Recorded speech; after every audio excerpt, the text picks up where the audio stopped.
Tēnā koutou te arawa waka, te arawa tangata, me o koutou whānau hapua niwi, tēnā koutou katoa.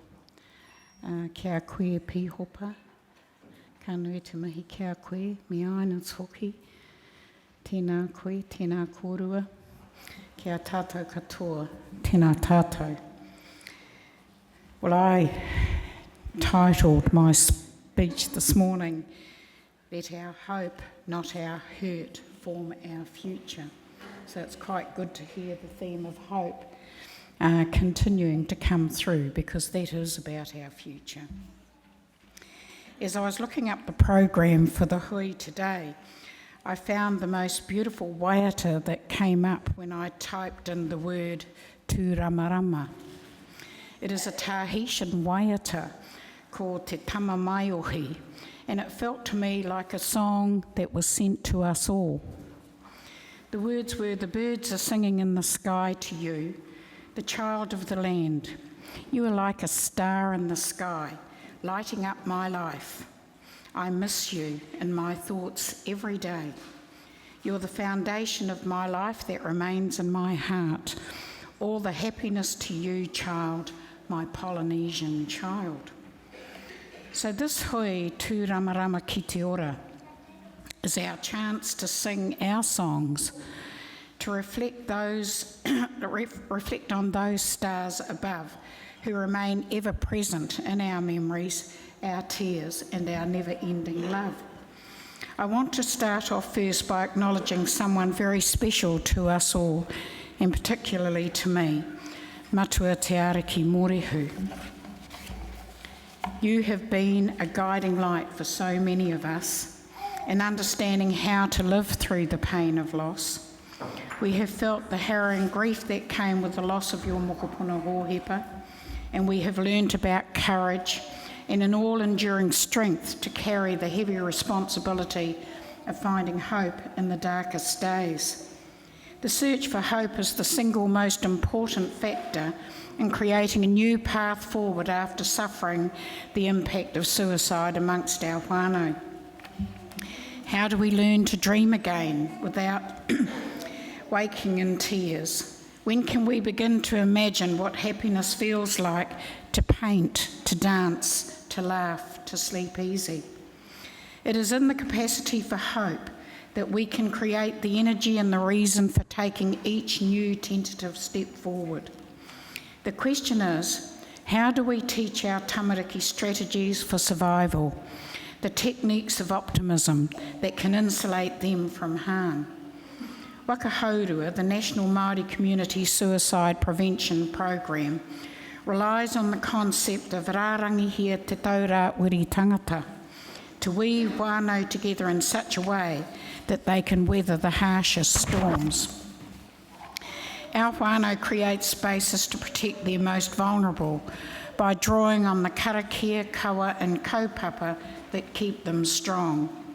Those kaupapa, which include whanaungatanga, manaakitanga, kōtaitanga and wairuatanga, are absolutely essential in building resilience, in fortifying our identity and reinforcing our connections to one another. The concept of resilience has come into its own as being something that we desire, and it comes in many shades. Remember when our babies got a fright and we hugged them close until that sobbing hotu-hotu cry gave way to a smile? Or when our toddlers fell over and their grazed knee could only be healed with magic water and a kiss from their mama? The sense of physical connection to go to our loved ones in times of turmoil is even more important for our adolescents and adults, who nowadays get linked by Facebook or the constant menu of tweets, of Snapchats or texts. While social media can have its advantages if it provides a platform for discussion that some might find too difficult to do face-to-face, like anything, it is best used in moderation. We must never lose sight of the importance of physical healing through being present, ātinana, to support someone at those times of sadness or stress. Resilience is also a spiritual strength, a source of sustenance that comes from beyond. In this sense, I have been thinking about our words and the wairua that comes with them. Take, for example, mana tangata, mana whenua, tangata whenua. I am always puzzled when people interpret mana whenua as meaning the local people, like signposts at the borders of a property. The way I was brought up, mana whenua was associated with women in the circle of life.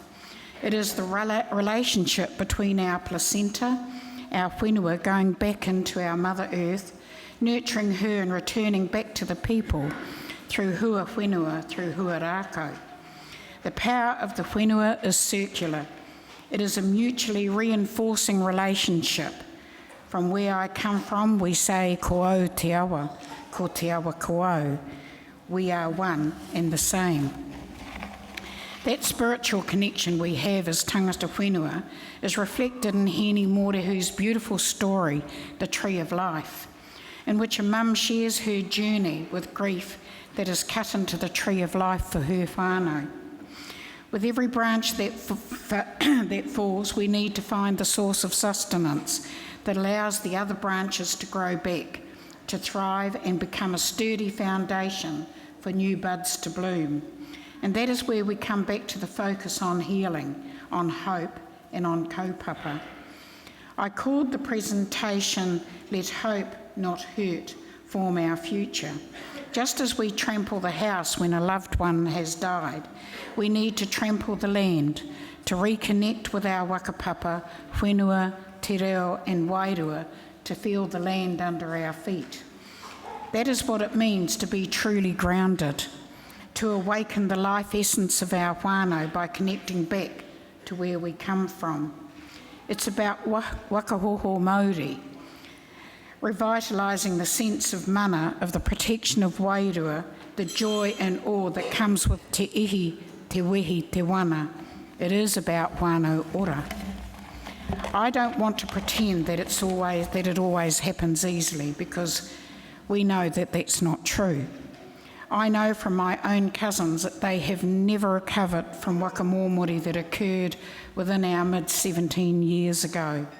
It is complex, and the reasons behind suicide are complicated beyond belief. Whether we admit it or not, that sense of being rangirua in two minds is very difficult to understand or accept. But I truly believe that courage can be contagious. We can learn to sail in high winds, to have faith that the sun will shine again. And finally, I want to mihi to the warriors of the human spirit that have gathered at this hui today. I see many friends here, those who have inspired the creation of Te Waka Uru Ora, who are part of Te Waka Haurua, the workforce for Kia Piki Te Ora. There are others of you who have been writing, thinking, researching and studying the phenomenon of suicide to help us with new ideas about suicide prevention. And there are whānau members, youth activists, champions of change who live and breathe whānau ora in your homes, your marae and your community. I couldn't help but think when Phyllis was talking about Tururo looking for the strategy, the key to this issue.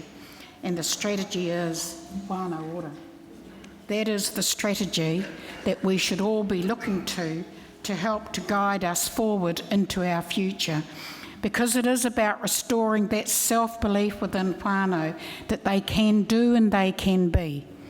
It's about believing in the essence of who they are, about knowing that they can have the future that they desire by being well prepared for it. Our job is to build their capacity and capability so that they can do, so that they can be. Each of you inspires me to keep my hopes high for the world that we are creating, a world where our whānau are nurtured to be strong and secure, where our rangatahi are excited about the possibilities ahead of them, where our parents are comfortable with risk and competent in crisis.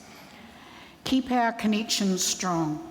Wrap loving arms around those who are hurting, and most of all, let us find a million ways to inspire hope and rebuild happiness in all of our lives. Nō reira e hoa mā, kia kaha, kia maia, kia manawa nui. Tēnā koutou, tēnā koutou, tēnā tātou katoa.